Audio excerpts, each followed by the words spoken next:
Саламатсыздарбы, урматтуу көрөрмандар. Түзөгөдө Арча медиа жана анын алып баруучусу мен Өмүрбек Сатаев.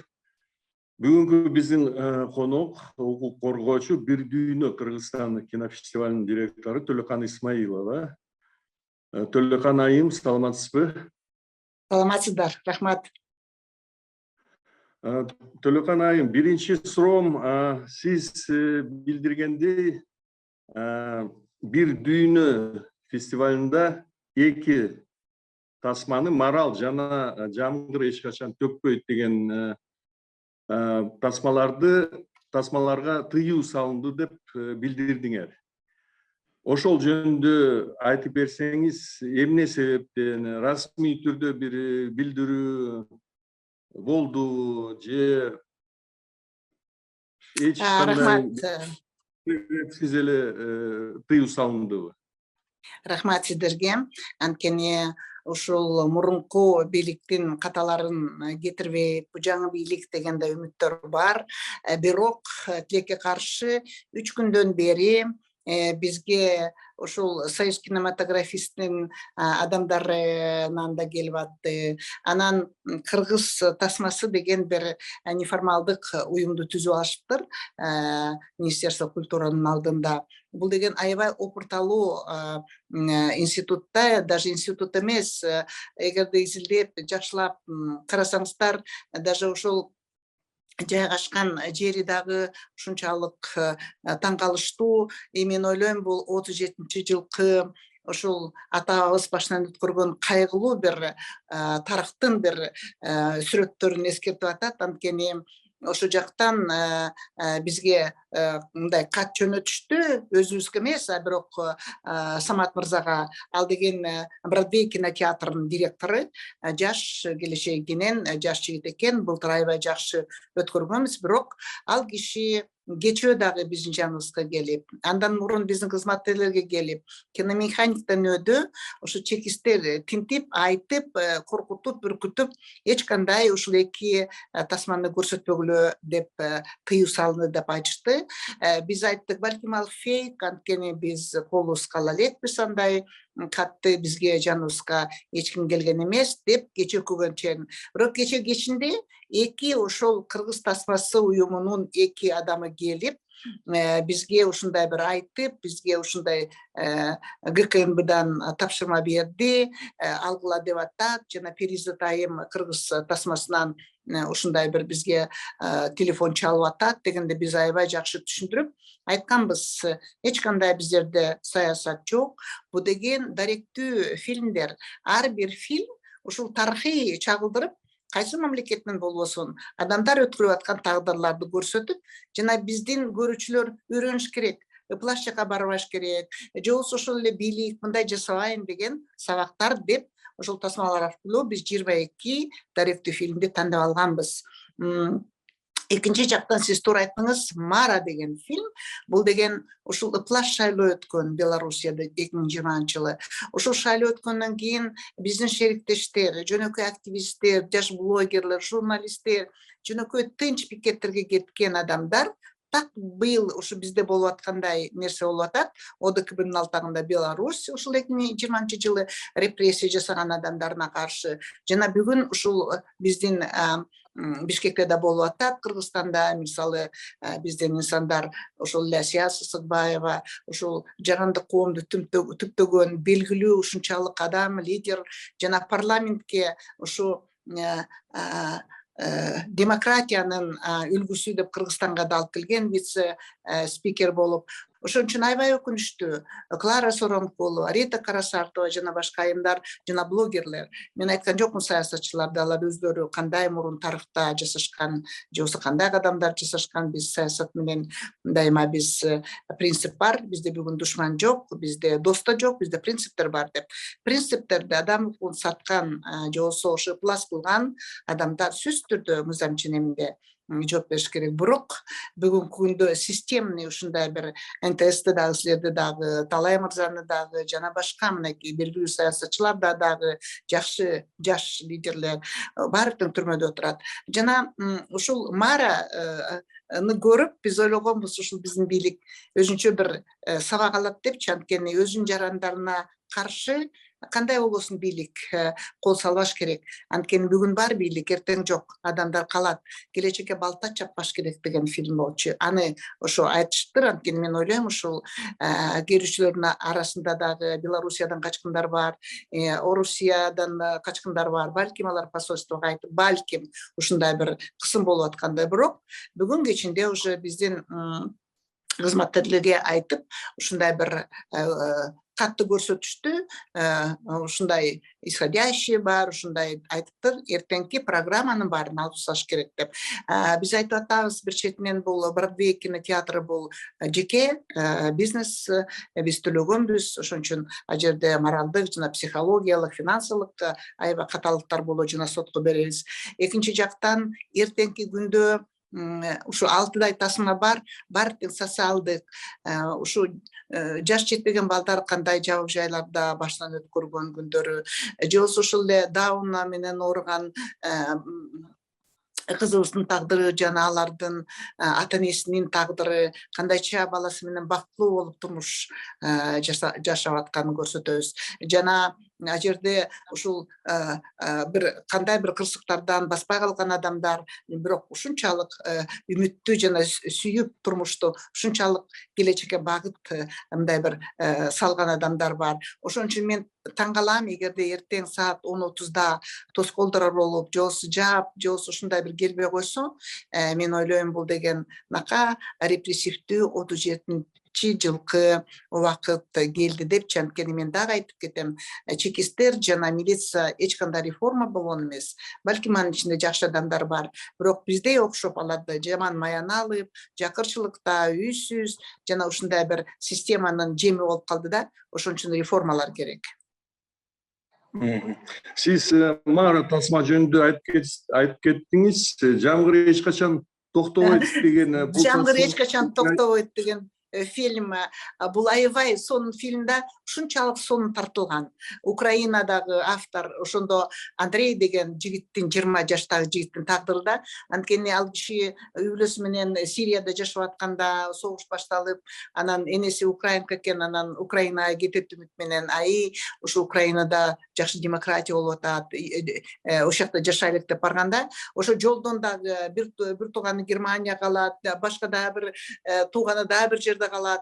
Анан ушу согуштун кесепеттерин көрүп, ушул чоң үмүт менен Украинага келгенде ушундай бир агрессия болуп, Россия жагынан ушунчалык күтүлбөс тагдырларга дуушар болуп, жана согуш башталганда ошо тагдырын айтып берет да. Анткени ал айтып атат, ушундай согуш деген бул дүйнөнү ушундай жанчкан, экологияны дагы, адамдарын, айбандарды, ошол эле мышыктарды, ошол эле тиги күчүктөрдү баарын жоготот экен. Кантип жашасак болот? Макул, согуш бүгүн токтосун деп атат Андрей. Бирок келечектеги 20 жылым эмне болот? Анткени мен уже ушунчалык жапа чектим, жана туугандарым ар кайсы жерде калды. Жана кандай турмуш болот меники деген ушундай бир жакшы, ушундай бир терең философиялык, гуманисттик фильм.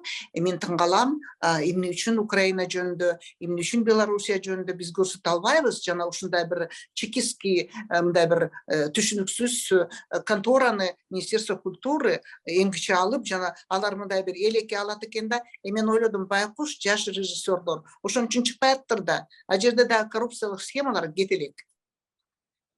Анан мен ойлойм, бул дагы Орусия элчилигинин балким басымы, анткени 12-жылы Кытай элчилигинин басымы болгон.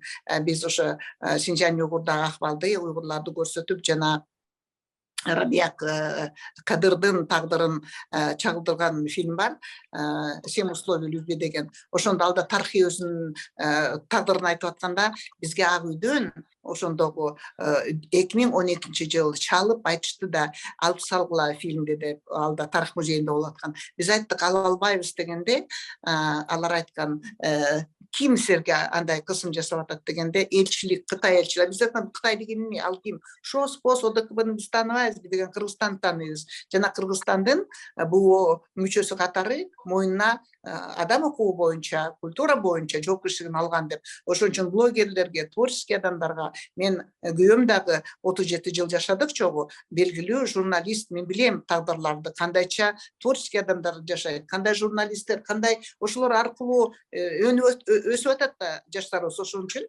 келечекке бүгүнкү күндө балта чабылып калышы мүмкүн, ага жол бербеш керек.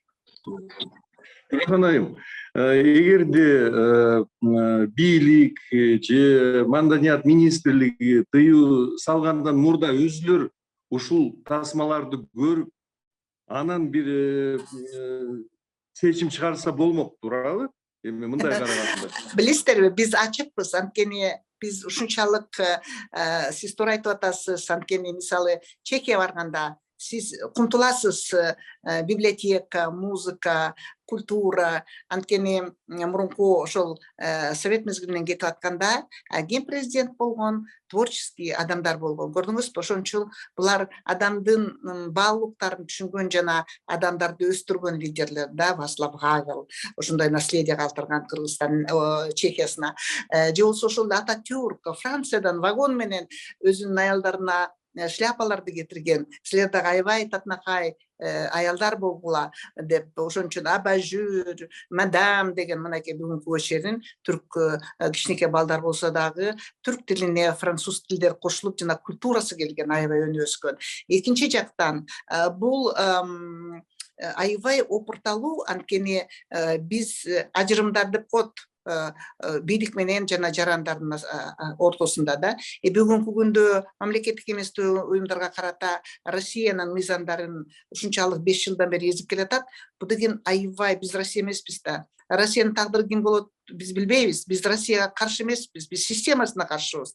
Анткени Путин жалгыз гана Украинаны жоготуп аткан жок, ал өзүнүн келечегин жоготуп атат. Жаш балдарына, журналисттерди, аябай акылдуу адамдардын баардыгын тентип жүрөт. Керек болсо мынакей токойлорду жашынап ачат. Кээде түндө келишип бизге звонить этет, жардам бергилечи деп. Ошон үчүн Кыргызстаныбыз аябай сонун улут. Анткени биз Сталин режиминин тарыхын да билебиз. Мына ошону да көрсөттүк бүгүн. Кандайча тоого кандай чапырталган баягы биринчи дүйнөлүк согушта, жана кандай ошол айылдагы кишилер бүгүнкү чейин жапа чегип, анткени согуш деген ичкен суусун, жеп аткан нанын, байлыктын, ал байлык алтын эмес, ал духовный, ошол ата-бабасынан келген жерден ажыраган.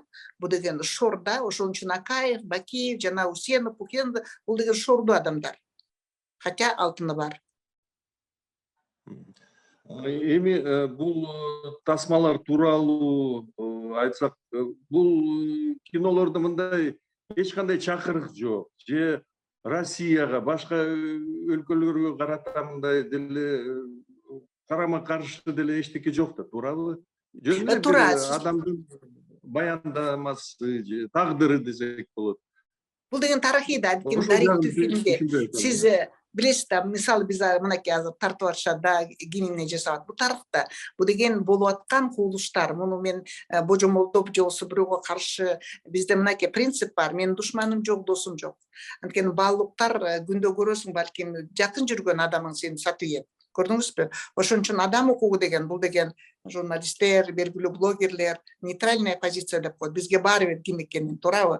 Эртең бийлик келсе биз биринчи чуркап барабыз, анткени биз укук коргоочуларбыз. Бакиевди чуркап барганда, же болбосо бирөөнү милицияны тиги өлтүрүп аткан жерден Красный Крест чакырып канча жолу биз жардам бердик. Ошон үчүн биз айткыбыз келет. Мындай баалуулуктарга жана үлгүлүү жакшы мамлекеттерге теңелишибиз керек. Анан баягы кул болуп жана колониялык, имперский, ушундай бир диктаторский, мындай жашагыла, мындай тургула дегенде баарыбызды, президентти дагы, КГБ-сын дагы, министрди дагы, Кудай бизди жараткан баарыбызды бирдей.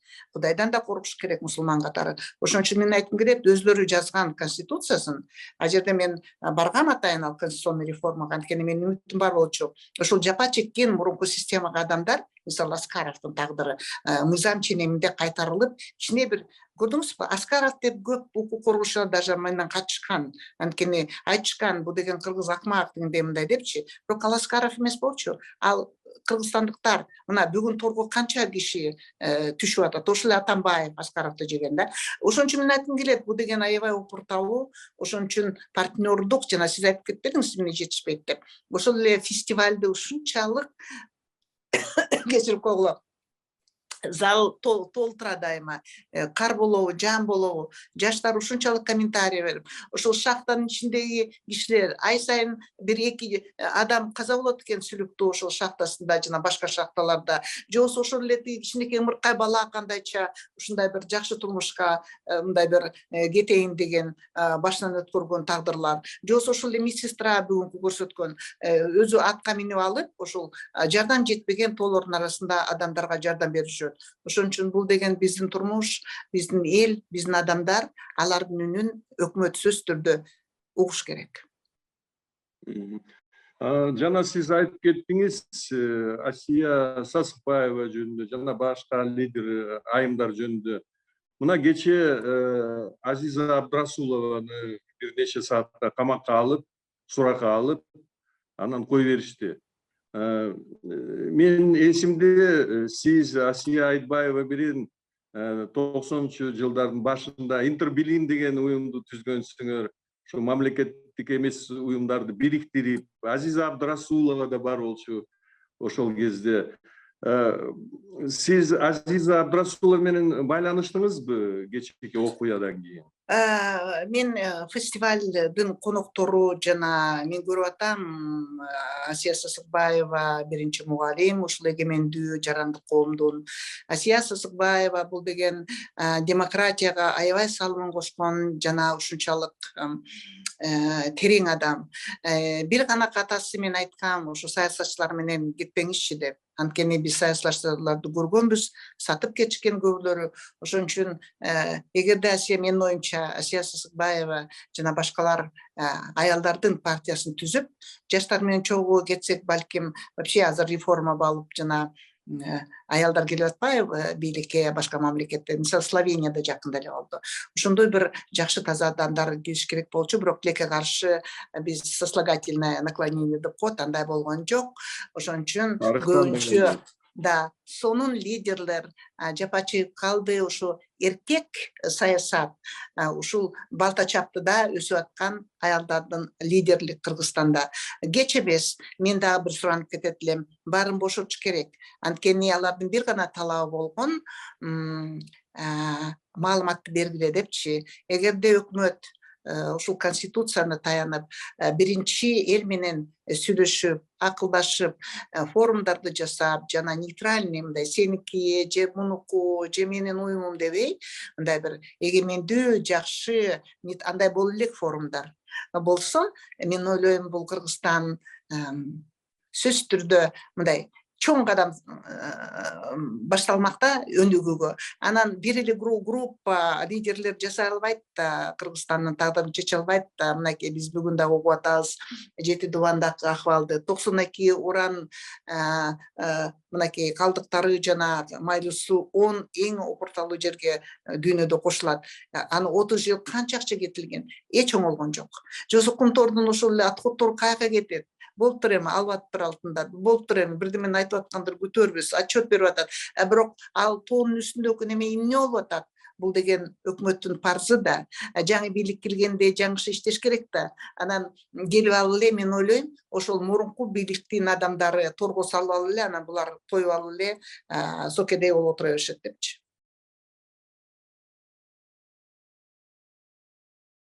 Ошон үчүн мен айткым келет, Сооронбай Жээнбековду алып келгенде дагы Атамбаевдин эң чоң катасы болгон, анткени ошо шайлоону эмне үчүн биз барктайбыз, анткени шайлоо аркылуу эң сонун лидерлер келет. Аял болобу, эркек болобу, башка болобу, бирок шайлоонун жыйынтыгы башка болчу да. Анан бурмалап Сооронбай Жээнбековду алып келип коюшпады, мынакей шорду болдук. Өзү да жыргаткан жок, мына өзү да былтыйып отурат, эч кандай өнүгүү да болгон жок. Атамбаев түрмөдө отурат, жана башка мынакей лидерлер келди. Бирок реформа, системный реформа, кадровый реформа, конкурс аркылуу, анткени бизде 100 майда этникалык группалар бар. Алар да Сталин режимдин аябай жапа чеккен адамдары. Ошон үчүн биздин тилек да бир жакшы, таза, жана сиз айтпадыңыз, биз чакырганбыз, Мырзаташевди да чакырганбыз. Биздин чакыруулар ар бир кабинетте турат. Мырза президенттен баштап министрлерге чейин жеткирип, жана айтканбыз, келиңиздер, шериктеш ачыкпыз, келгиле көргүлө, анткени биз эч кандай согушту каалабайбыз. Ошолордун сабактарын карап туруп биз жакшы бир жолго чогуу кетелик деген үмүттөр болчу. Мына эми Азиза Абдрасулова жөнүндө сурайын дедим эле. Кечээ мен уктум, Сапарбек Аргынбаев, көрдүм да. Азиза Абдрасулова биринчи сатты камакка алынды. Мына бул эми тенденция сиздин оюңуз боюнча эмнеге алып барышы мүмкүн? Эми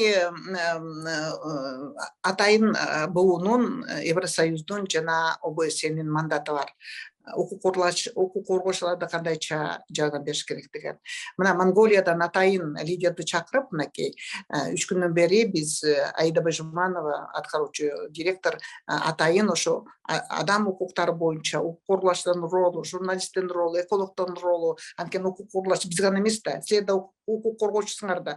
Ошон үчүн биз Монголиянын тажрыйбасы, алар жаңы мыйзам алган укук коргоочуларды коргоо деген 1-2 статьясы анча-мынча дилемный, бирок алар кадам таштады. Укук коргоочулар аркылуу биз элибизди жана Монголияны гүлдөтөбүз деп. Ошондой эле Токаев мырза, Казакстан уже жарым жыл болуп калды инициатива жасап, укук коргоочуларын угуп, ошол Монголиянын тажрыйбасын карап атышат.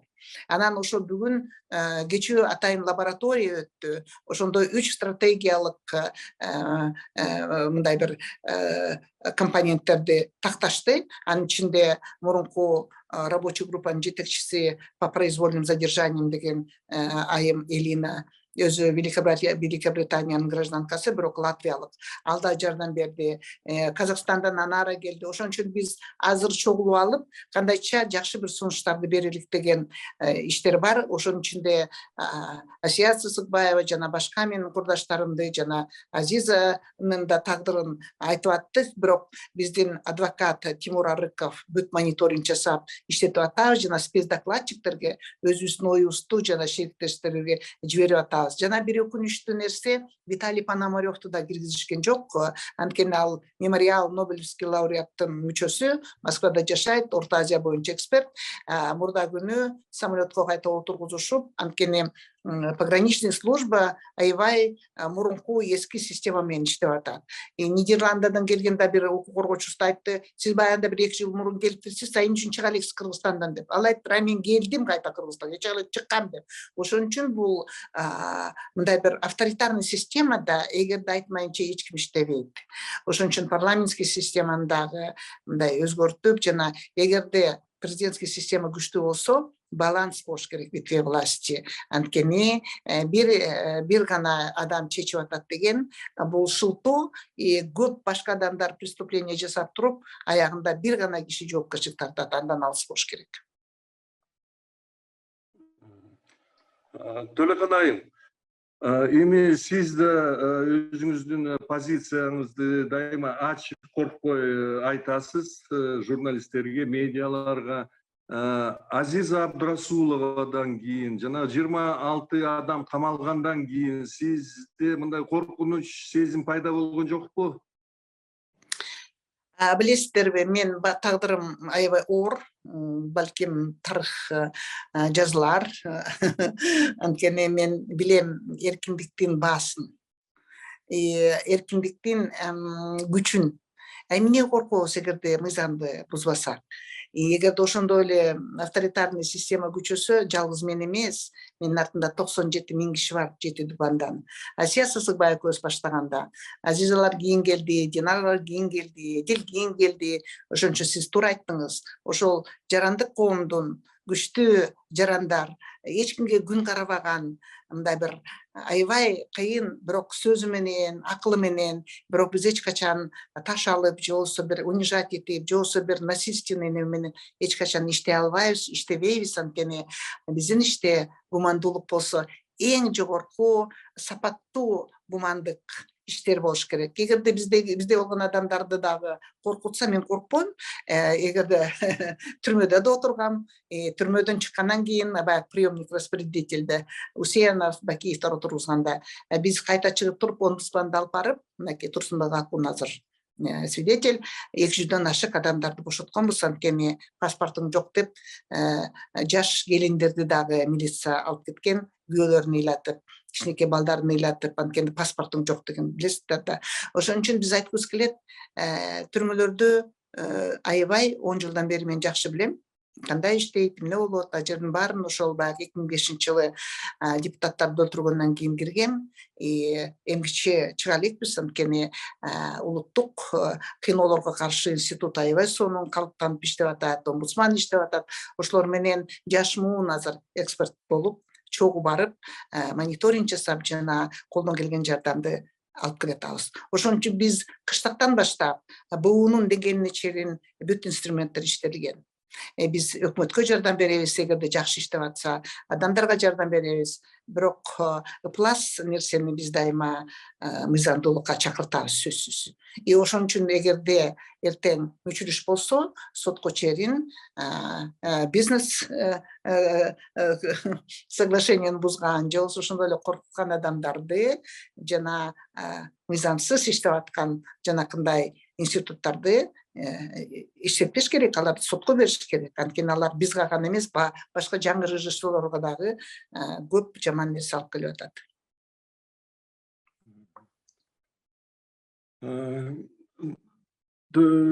Төлөкан айым, эми 30 жылдан бери биздин айымдар, укук коргоочулар, граждандык активист айымдар өзлөрүнүн позицияларын коркпой ачык айтып жүрүшөт ар дайым. Демек, балким Кыргызстанга да ушундай айым президент керекпи деген ой пайда болуп атат да, кандай дейсиз?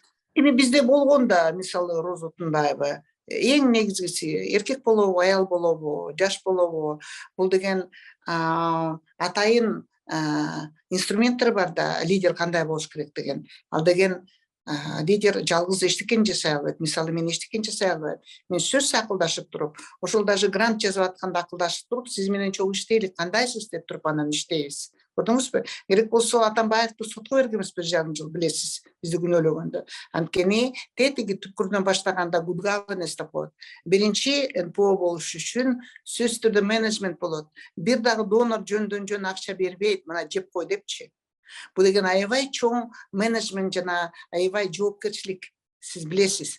Ар бир неменин тең компоненти бар. Ошон үчүн бул жерде бийлик үйрөнүш керек. Кандайча менеджмент жана кандайча бир ачыктык жана эффективдүүлүктүк. Анткени ар бир донор Кыргызстанга хотя бы $2 алып келиш керек. Көрдүңүзбү? Анткени волонтер болуш керек.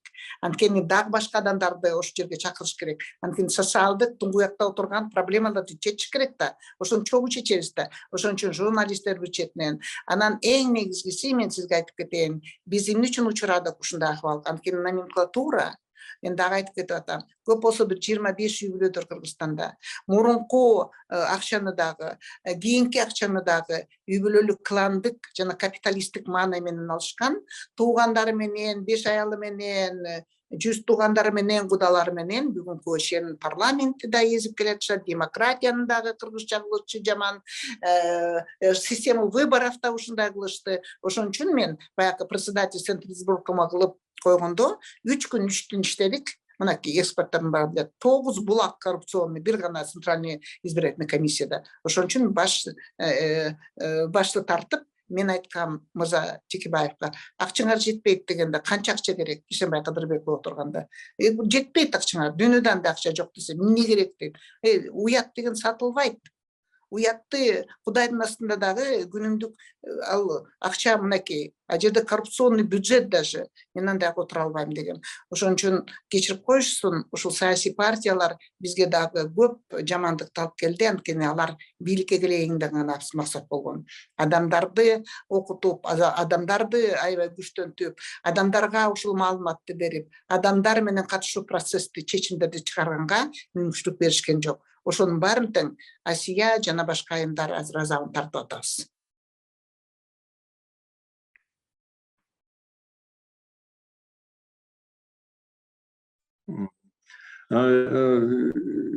техникалык себептен үзүндүлөр болуп атат, кечирим сурайбыз.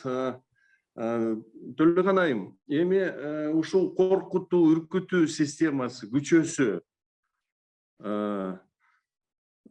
бийлик сиздин оюңуз боюнча бир сала калабы, токтойбу же күчөй береби? Мен сизге айткым келет, бул деген чоң, мен гана айткан жок, бул деген баягы Мырзабек Кетаев да айтты, говори ТВде, жолсо эмеде полит клиника медиада. Анткени кандай деп айтсам, даже үй бүлөдө бир өзү өкүр болсо, балдары дагы, туугандары дагы баш ийет да. Кандай болсо дагы альтернатива бар, кандай болсо да форточка бар, туурабы, эркиндикке.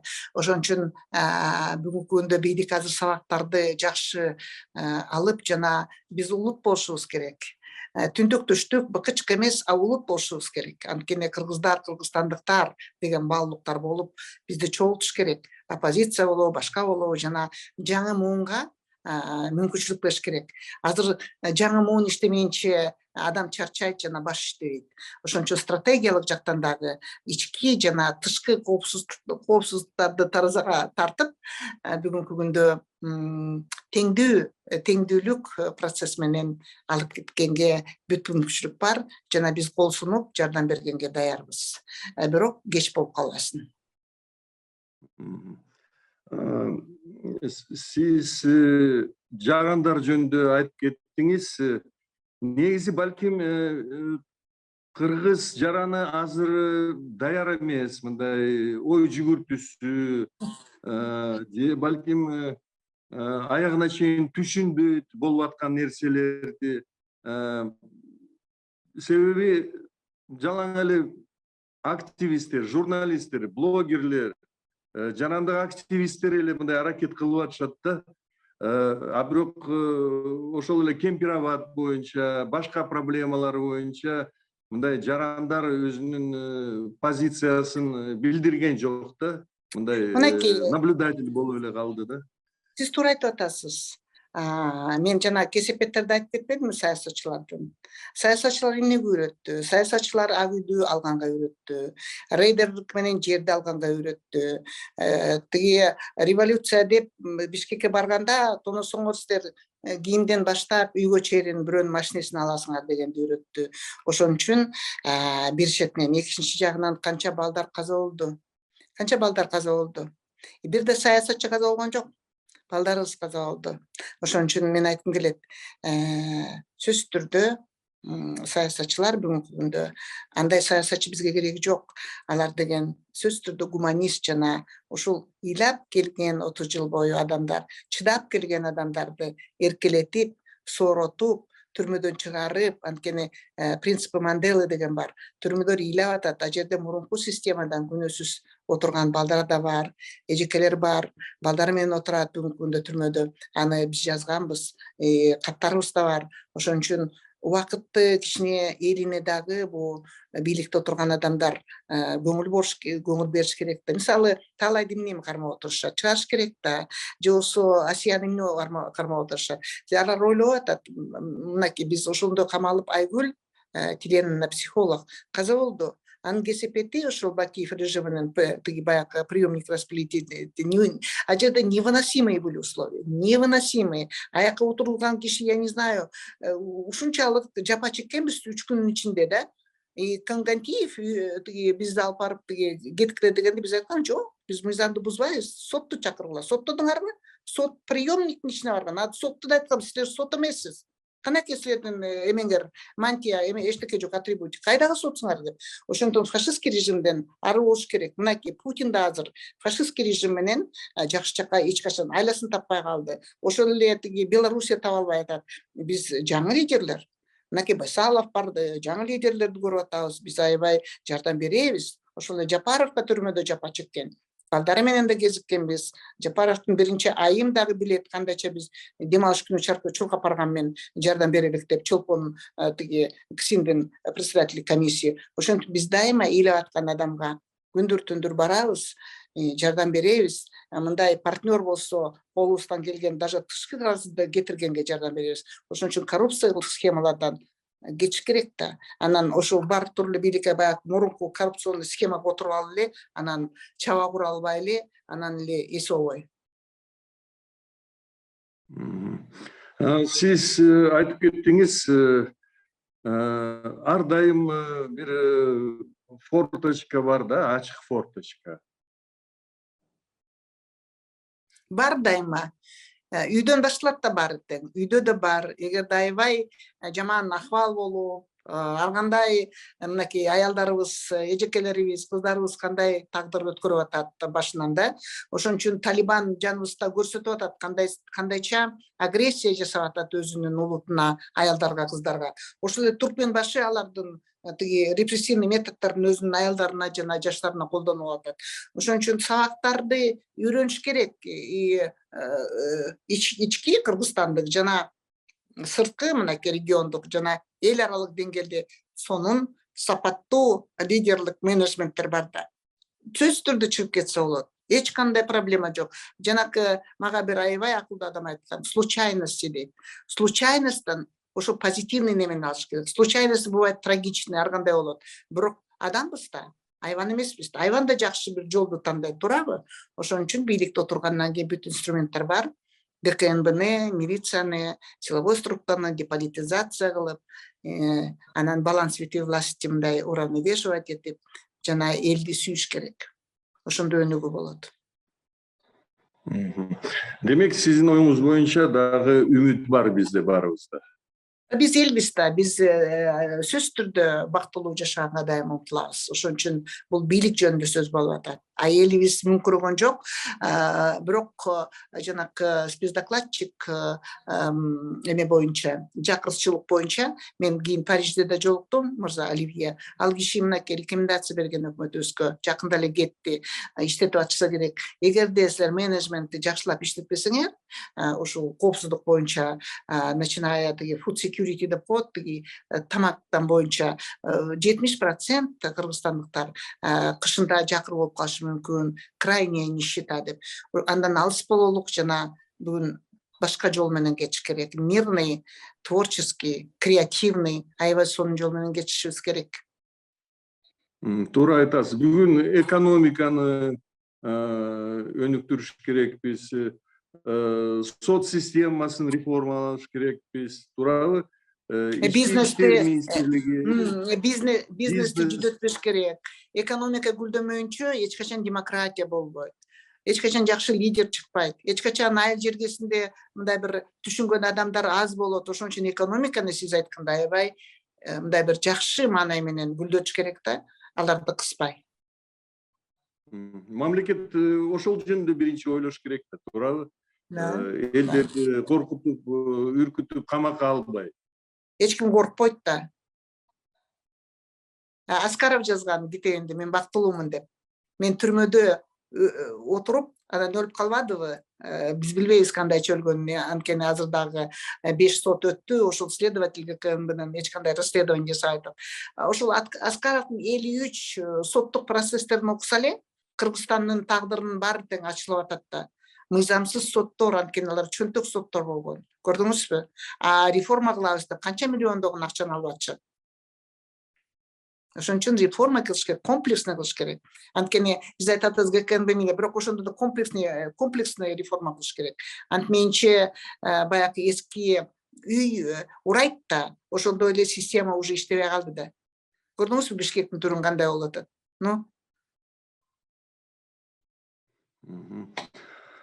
Төлөкан айым, биздин убакыт эфирде соңуна чыгып калды. Биз сизге чоң ыраазычылык билдиребиз. Урматтуу көрөрмандар, бүгүнкү биздин берүүгө укук коргоочу Бир дүйнө Кыргызстан кинофестивалынын директору Төлөкан Исмаилова катышты. Сиздер менен эмки эфирге чейин көрүшкөнчө сак саламатта калыңыздар. Рахмат. Эртең фестивалга келгиле саат 10:30 Бродвейге. Рахмат. Рахмат. Ийгиликтер.